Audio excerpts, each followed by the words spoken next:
अस्सलाम वालेकुम, मैं हूँ आबिद अंदलीब। नाजरीन, बिल आखिर इस हुकूमत की इम्पोर्टेड भिखारी हुकूमत की आखिरी घड़ियाँ चल रही हैं, आखिरी घंटे चल रहे हैं, आखिरी सांसें चल रही हैं। पाकिस्तान भर से इस्लामाबाद के अंदर काफ़िले दाखिल हो रहे हैं। लोग पहले से इस्लामाबाद के अंदर मौजूद थे।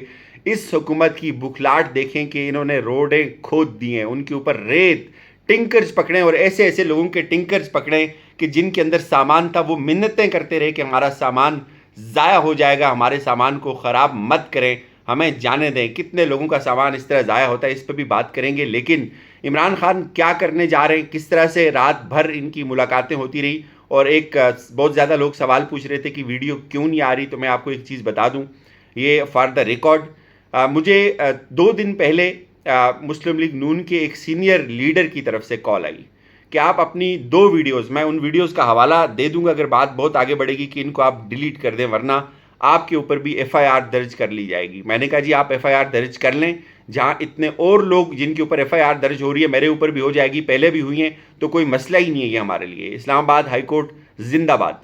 तो उन्होंने मुझे बहरहाल थ्रेट ज़रूर किया।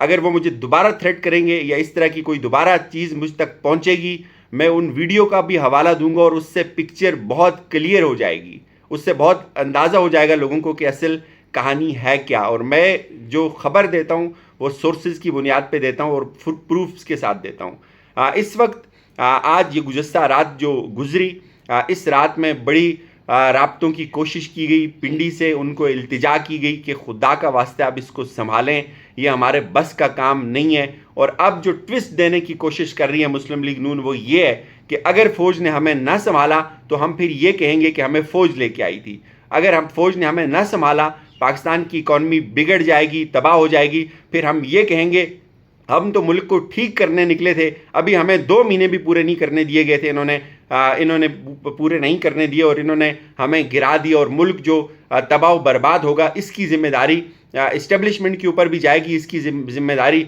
इमरान खान के ऊपर जाएगी। ये फ्रस्ट्रेशन है इनकी। और बताया ये जा रहा है कि फ़ौज इस मामले में इन्वॉल्व होने से कत्ती तौर पे इनकार कर रही है। फ़ौज ये कहती है कि पहले हमारे ऊपर जो हो रहा है, जो हमारे साथ हो रहा है, वो किसी तरह से अफोर्डेबल नहीं है, जो नहीं होना चाहिए था। और इस वक्त फ़ौज ये समझती है कि पब्लिक सेंटीमेंट एक सियासी जमात की एहतजाज होता है, एक सियासी जमात के जो हार्ड कोर वर्कर्स होते हैं, जो इस तरह के जलसों के अंदर जाते हैं, वो एक मखसूस माइंड सेट के, एक मखसूस एज फैक्टर के लोग होते हैं। लेकिन इस बार जो रिपोर्ट्स पेश हो रही हैं वो बहुत शॉकिंग है, बहुत अलार्मिंग है। लोग हर तरह के इस एहतजाज के अंदर शामिल हो रहे हैं, हर उम्र के लोग इसमें शामिल हो रहे हैं, हर मकतबा फ़िक्र के लोग इसमें शामिल हो रहे हैं और हर जगह से लोग इसमें शामिल हो रहे हैं। और जो लोग शामिल हो रहे हैं वो सिर्फ सियासी जमात के अकीदतमंद नहीं है, वो पाकिस्तान की आज़ादी की जद्दोजहद करना चाहते हैं, वो पाकिस्तान की आज़ादी की जंग लड़ना चाहते हैं। और जब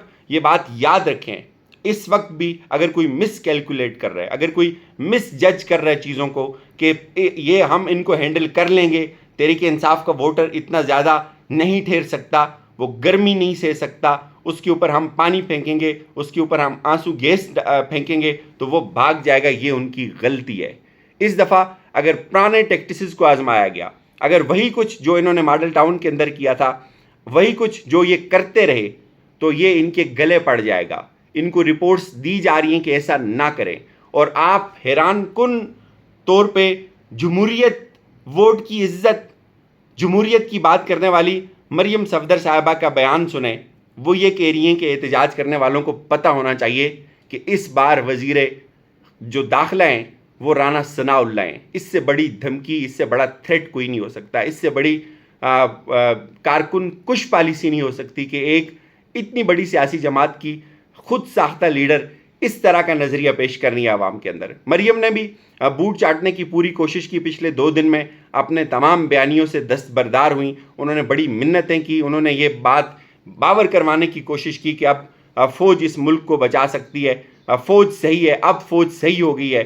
पहले जो फ़ौज थी, जब वो नाम लेते थे डीजीसी जनरल इरफान मलिक का, जब वो नाम लेते थे जनरल फैज़ का, तो उस वक्त हम इनसे कहते थे कि ये तो बड़े एग्रेसिव हो गए, ये अब अपने इस नज़रिए से पीछे नहीं हटेंगे। लेकिन वो नज़रिया सिर्फ़ और सिर्फ उस मकाम तक रेजिस्टेंस को लेके आना था जहाँ पे जाकर कंप्रोमाइज़ होता है। शहबाज शरीफ, इमरान खान उसको कहते हैं कि ये चेरी ब्लॉसम है, वो नहीं सस्टेन कर सकता, वो उसकी हिस्ट्री यही है, उसका जो ट्रेडमार्क है वो बूट पॉलिश है। लेकिन अब इस वक्त पूरी नून लीग मिन्नतें कर रही है फ़ौज की कि अब आप आकर संभालें, लेकिन फ़ौज इस मामले में नहीं पड़ना चाहती। इन चंद घंटों के अंदर एहतजाज के करने वाले लोग इस्लामाबाद के अंदर दाखिल हो चुके हैं, काफ़िले आ रहे हैं, और सबसे ज़्यादा जो खौफ बताया जा रहा है, सबसे ज़्यादा जो खदशा जाहिर किया जा रहा है, वो खदशा अटक पुल का है, जहाँ से इमरान खान उस काफ़िले को लीड करेंगे। बहुत ज़्यादा लोग वहाँ से आ रहे हैं, और ये भी रिपोर्ट्स हैं कि कुछ लोग उनमें घुसाए जा सकते हैं असला देकर इस भिखारी हुकूमत की तरफ से। और ये भी रिपोर्ट्स हैं कि ये भिखारी हुकूमत बहुत से जो सियासी रहनुमाए तहरीक इंसाफ के, उनके घरों से असला बरामद कर सकती है। ये पुरानी टैक्टिक्स है, मैं फिर कह रहा हूँ, ये इनके गले पड़ रही हैं। रात भर इनको ये सो नहीं पाए, इनकी मीटिंग्स होती रही, इनको बहुत परेशानी हो रही थी कि अब इस मार्च को कैसे हैंडल किया जाए। इनकी तमाम तावीलें, इनके तमाम हरबे नाकाम हो रहे हैं, और तहरीक इंसाफ की जो लॉन्ग मार्च के काफ़िले हैं वो अपने साथ करेने तक लेके चल रहे हैं। और ये चीज़ याद रखें कि लोग यहाँ बैठेंगे, इमरान खान डी चौक तक जाएंगे, चूँकि इमरान खान कश्तियाँ जला चुके हैं, चूँकि इमरान खान इस किसी भी कंप्रोमाइज़ का हिस्सा नहीं बनना चाहते। ये उनके लॉन्ग मार्च का पर्पज़ ही यही है। ये अब भी ये समझते हैं बेवकूफ़ कि इमरान खान पीछे हट जाएगा। ये अब भी ये समझते हैं कि वो किसी मुज़ाकरात की चक्की में उसको डाल देंगे। ये अब भी ये सोचते हैं कि हम इमरान खान को कोई लॉलीपॉप दे देंगे, इस्टेब्लिशमेंट बीच में आ जाएगी, कुछ गैर सियासी लोग बीच में आ जाएंगे। लेकिन इमरान खान इससे पीछे नहीं हटेगा। रात को तहरीक इंसाफ की जो कोर कमेटी थी, उन्होंने ये फैसला किया है, ये बेशक गिरफ्तारियां करें, पूरा प्लान तैयार है, सेकेंड टियर लीडरशिप ने क्या करना है, भरपूर दिफा किया जा रहा है, इमरान खान को अरेस्ट ना किया जाए। और ये चीज़ आप याद रखें, तहरीक इंसाफ के लोग इमरान खान को अरेस्ट नहीं होने देंगे। और इस लॉन्ग मार्च को अगर अकेला इमरान खान ही लीड करता है तो बाकी लोग इतना ज़्यादा रेलिवेंट नहीं रहेंगे। लोग इमरान खान के नाम पर निकलते हैं, लोग उनके नाम पर निकल चुके हैं, लोग उनके नाम पर यहाँ बैठने के लिए तैयार हैं।